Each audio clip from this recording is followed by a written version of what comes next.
How to share music in Instagram DMs.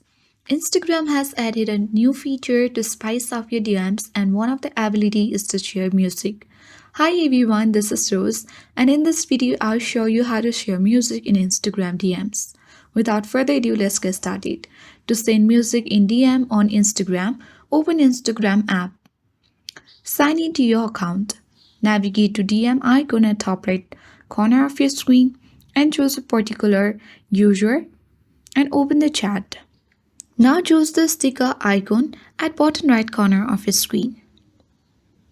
Tap on the sticker icon at bottom center of your screen and here you can see the music icon. Select that and now you can easily browse the music or you can choose any music from the For You section. So let's choose. And in this way you can successfully share music in Instagram DMs. I hope this guide was helpful. If it was, then do like, share, comment and don't forget to subscribe. Thank you for watching and I'll see you in the next video.